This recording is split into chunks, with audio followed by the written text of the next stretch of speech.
Hello guys, welcome back to my channel. My name is Elle. Really nice to meet you if you're here first time. If you're new here, I am a second year student of Hotel School The Hague of Amsterdam campus, and I'm also a part-time supervisor in the Hilton Schiphol. This one, you've probably seen it before.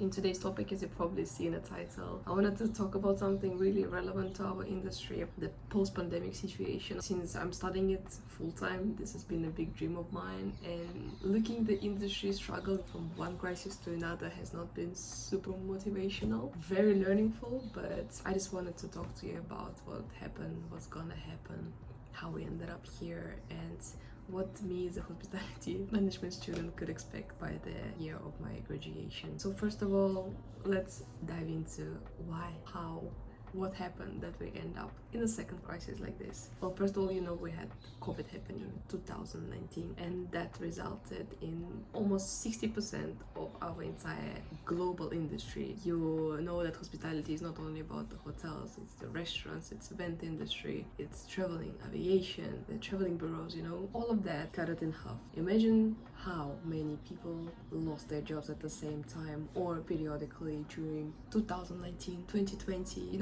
hitting those waves by waves. We lost so much talent that we are never going to be able to restore back, because during these 2 years, people, of course, needed a source of income, and that made them choose other industries, other jobs, find other opportunities to earn money, learn something new, and that made a great challenge that we are facing in 2022. When you thought that COVID crisis was over, we don't even know if it's actually over. We hit another big problem, is losing so much stuff, and now getting back to even higher demands of the guests, the travelers who were able to save all of those money during those 2.5-3 years of pandemic, and now are willing to go abroad, traveling, exploring the world. But the question is, who's gonna serve you guys? We lost so much capacity that I'm not sure how long time it's gonna actually take under the current circumstances to actually get back to anywhere wherever before, because people found other ways of living. They left to other industries that are much better paid, and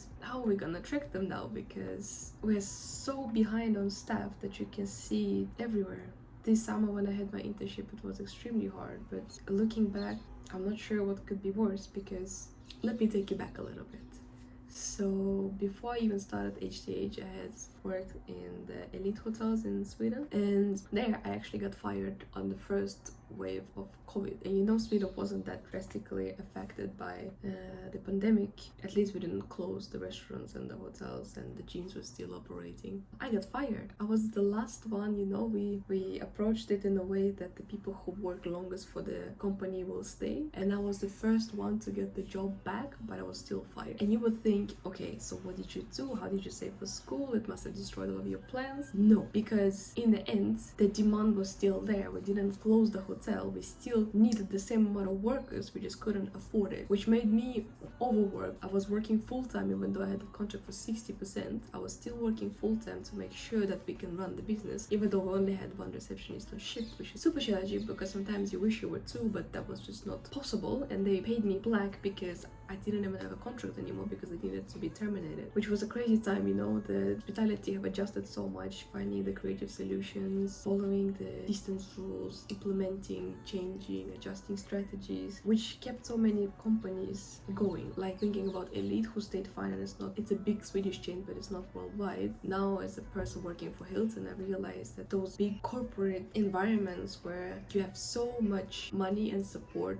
globally, that even a crisis like this, you can survive with the minimum losses. Of course, Hilton was not an exception, and it fired a lot of people. When I started in my property, we literally cut this team in half. I was the first person to actually be employed back in the company after the pandemic years. And looking at how Hilton handled it, we could get the grant from the government. I had the interview with our general manager, who explained to me that we have a huge debt to the company and to the Dutch government right now, who allowed us to keep going during the pandemic, and we are now able to pay it back. So 2022 has allowed us to give back the money to the government. But there are so many businesses who did not have that possibility to ask for help. Even asking for help did not, rescue them from stopping the business, because being a self-standing company, it is not sustainable towards crises like this. And it was so sad to watch, the favorite places being closed or shut the doors for a period of time because you just couldn't afford being open anymore. And even holding stuff, it's been really tough and sad years for the hospitality industry. But now the 2022 comes and you see what's happening. I work in an airport hotel, so for us, we took all of that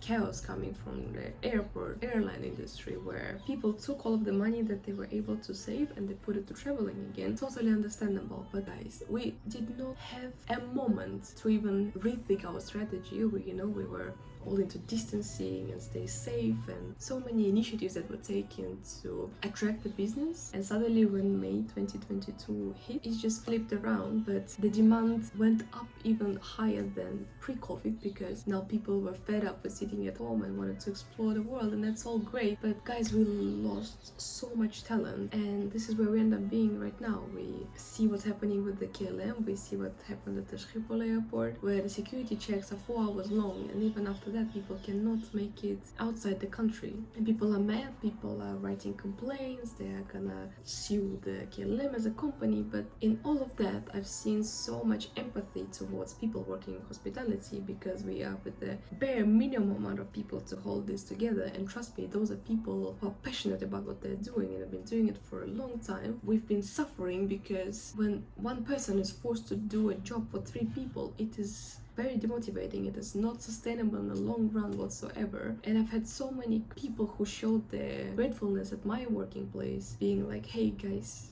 I know it must be tough, and being understanding and accepting of the situation, because people hear what happened and they know that we as an industry did not get any time to recover. It was all from 0 to 100 in a couple of days. And another thing that you need to consider here is that even hiring new people, it will not resolve the issue, because people need to be trained. Especially if we take the KLM situation right now in the airport, the operations will take months to recover back, because this tremendous demand that the airport has right now, the amount of well-trained people, it's not like you can take one person and put them at a security check and they will know exactly what to do. It takes time to let people work on their own after having their training process, and that needs to be scheduled as well, next to another person who also needs to invest time to train this person. It's scary to see how many people on the side of those understanding people were complaining, screaming, shouting about how incompetent the companies are. But come on, see the broader picture. It has been a mess and still a mess, and people are working hard, provide that customer services that KLM was capable of doing before. Hilton was trying their best to fill up the hotels so we can host the people, families who did not have anywhere to sleep and were stuck at the airport for another night. And that makes me wonder, what needs to happen to stabilize it ever again, because this summer is over and we're back to business, but business travel is coming back again.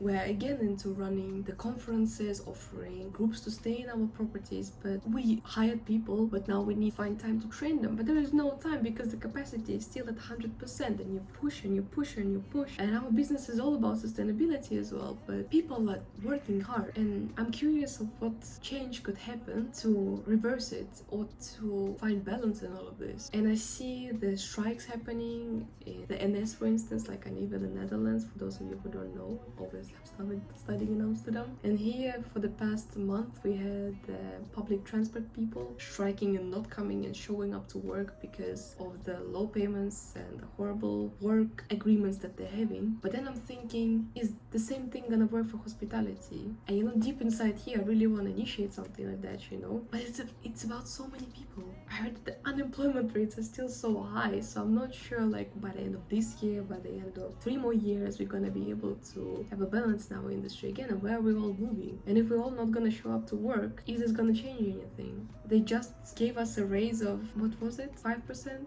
in April for people with experience and for younger talents. And there are talks happening that Horeca will allow another 10% raise, but that's next January. until next January, how are we supposed to motivate people to come and work in hospitality? Because this is an industry where you really need to fall in love with it with your heart. Otherwise, there is not much benefit you get from working in the most underpaid industry with this much stress occurring at this moment. So I'm curious what you guys think. I have 2 more years to study hospitality management, and I'm really curious of how we're gonna adapt again and what is traveling gonna be looking like in 2025.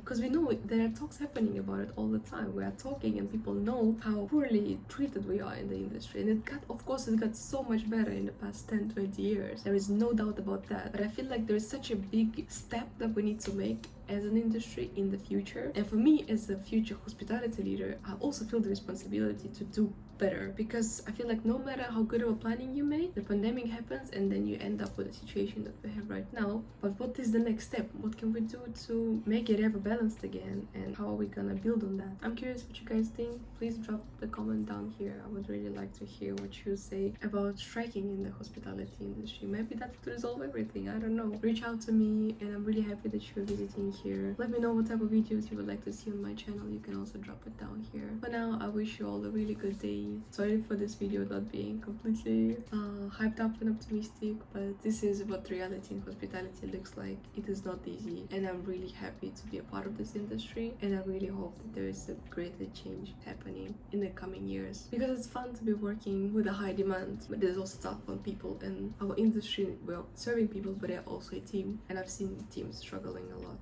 not only in my hotel but also all the hospitality companies around us. So I'll see you next time. Thank you very much for checking it out.